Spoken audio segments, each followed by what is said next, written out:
Hello, YouTubers. I am Angela Logan, and this is Everyday Shenanigans. Thanks for joining me. Warm greetings from the High 10. It is Tuesday, November 12th. Thanks for joining me. Thanks a lot. I want to get right into the information.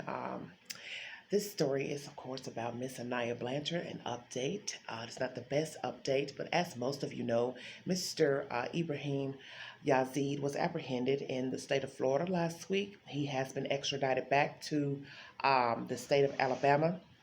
He has been held with no bond. He is refusing to talk. He has given no information to the state or anyone of the whereabouts of Miss Blanchard. This is really a low blow on his behalf, but of course, no lower than the, the kidnapping of Miss Blanchard, which they have linked him to.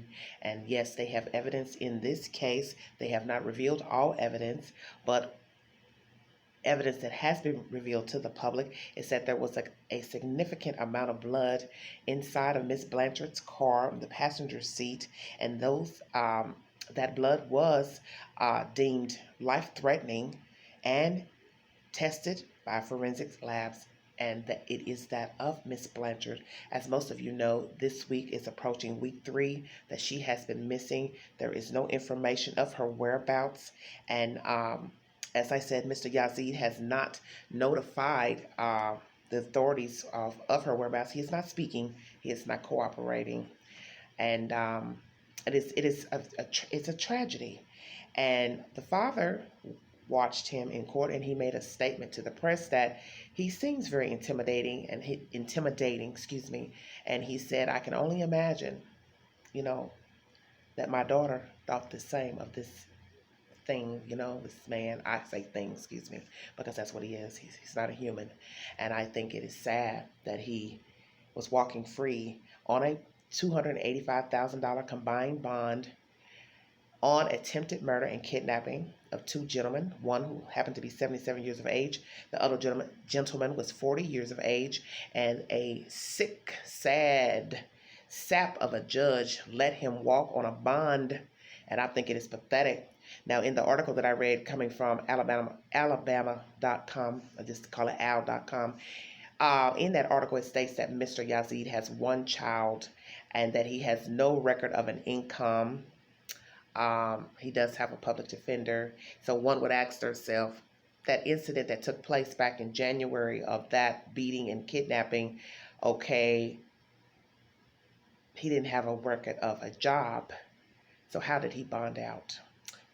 Did he have money stashed somewhere and someone was able to get to the money? Or did he have nice friends and family who decided to help post his bond?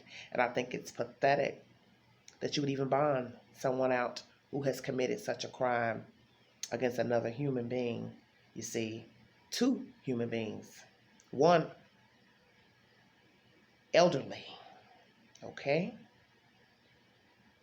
So I'm praying that the evidence will be evident in this case against Mr. Yazeed. I'm sure they have done forensics from that car because, as I told you, they found blood in the car belonging to Miss Blanchard. And naturally, the police will not reveal all information, all witnesses, all surveillance, because those questions were asked by reporters. What did they have? Did they have surveillance of him outside putting Miss Blanchard into the car? The police, did not give out that information because they are withholding certain information, which this is what they do. Not that we agree, but that decision was made, okay, that they would not give out information. But he seemed adamant. I think it was the chief that was speaking, that they have sufficient evidence to corroborate that he, Mr. Yazeed, forced Miss Blanchard into a car at that store's location. So we will roll with that. At least I will. I'm not speculating anything. I will only bring what has been revealed by the news, and that information that I'm bringing today is from al.com. I just want to say that I am angry because he is not cooperating. He is not speaking. And the fact they shut that one eye, I do not believe in beating up folks coming into custody, okay? But I will say, honey, they should have shut the other one. You don't want to talk? You don't want to speak? You want to give this family closure where she is, okay? You're already cold for beating up people, holding them captive and robbing them, okay? You got a record of it more than once. And now you've been linked to this young lady and you don't want to talk. Yeah, they should have shut his other eye. I'm saying it. In this instance, yes, I am saying it. The judge was wrong for letting him walk.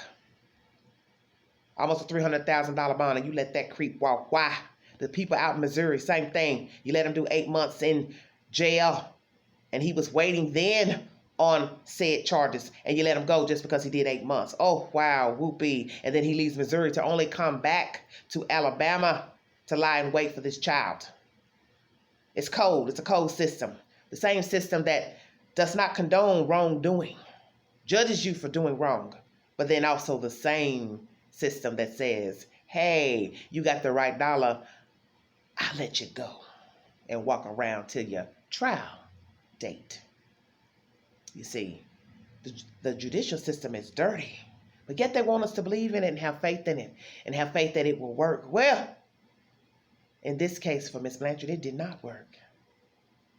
Okay? It didn't work for the other two gentlemen who got savagely beat by this thing back in January of this year. So you see, the system does not always work. The system that they want us to believe in and uphold. Yeah, it works sometimes, and sometimes it does not. You see, that's the sick part of having someone roll the dice and be, as I call, orchestrator. They can wheel the dice and say, yeah, you can stay in jail. Yeah, you can walk. But somebody has to end up paying the price for that person walking. And that was Miss Blanchard. And it's a cruel joke. It's a cruel joke to anybody. Those are my thoughts. Yes, I'm angry. I'm tired of all of this shenanigans going on with people right now. I'm tired of everything. I'm sick of hearing about kidnapped babies. I'm sick of hearing about kidnapped women. You know, it's enough. But it just goes to show you, you don't know people. And people are sick out here. Okay? You walk by people every day and you think you know them. You think they'll do right by you. You think, well, I haven't done anything to them. They won't harm me. Huh, you got to be kidding. You have got to be kidding. That child was minding her business that night, going about her merry way. And now she is nowhere to be found. And this sick bastard won't even tell anything pertaining to that night. Well, maybe he'll change his mind.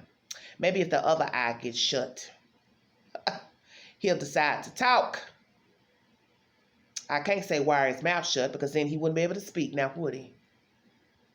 I'm praying that all will be revealed, that he will find some type of decent something inside of him that'll say, let me go on and tell the authorities everything, so her family will have closure, so the community will have closure, because it's a scary thing knowing that he was walking around on bond and he committed this atrocious crime and now won't even talk. And I'm assuming others are involved, so we'll also have to wait on that. We can't get any information on that because he won't talk. But hopefully someone out there knows something, knows of his cohorts, and will come forward. Now, I don't know about the witness. No information has been given about the witness who came forward. I don't know the timeline, but as the father said, had you came forward and said something right when you saw her being forced in that car, maybe she'd be here. And that's right, because like as I've told you, the police does not give information, the kind that we want here. They tell what they want to tell. And so that is a question in my mind. When did the person come forward with the information that she was forced into the car by Mr. Yazeed? When you first saw it, did you call immediately or did you wait? Did you kind of think, well, it's none of my business? It's not none of my business. Or is it when it started popping up on the news and people started talking, and then someone offered a reward, and then somebody else offered a reward? Is that when you came forward? I'm not saying that's the case, but it makes you wonder. because I hate to see that we are in a society where we only come forward when the dollar amount is high enough to speak. I always say, why should it be personal to you for you to talk? Why should it be a friend or family member that you know for you to divulge information that's pertinent in a person's safety? Because I always say, if you're that type of person, you're no better than the person that committed the crime. Yeah, I'm saying that because it's the truth. You're no better. No dollar amount should be even offered for you to talk, give information to the whereabouts of someone or information in a crime. Come on now. We're too old for this. We all grown. We're in a sad world, sad time. And I keep telling people, you don't know people out here. You see all these stories that happen on the news, things that we talk about here on YouTube and social media. These are real people. These are real children. Okay? They're not dummies. They're not dolls. They are real. They have a name. And they once had life in them. But something walked by and decided that they were not worthy of living. Excuse me. That they were not worthy of living. And it is sad that we have to talk about it.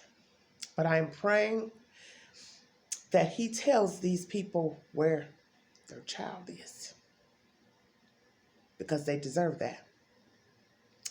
Be mindful of your surroundings, ladies and gentlemen, because you don't know the day that someone may try to snuff you out. That somebody is lying in wait watching you. Excuse me, I'm sorry, but I'm bringing you 100% of me in this video because I'm sick of this. As I've told people who I talk to in private, I'm tired of talking about these people. I'm disgusted with the other case that I discuss on here because some people think it is a joke. It has become funny to people. And it is sad that these people have not been deemed worthy of life. Until the next video and the next update. Excuse me. I am Angela Logan, and this is Everyday Shenanigans. Bye-bye.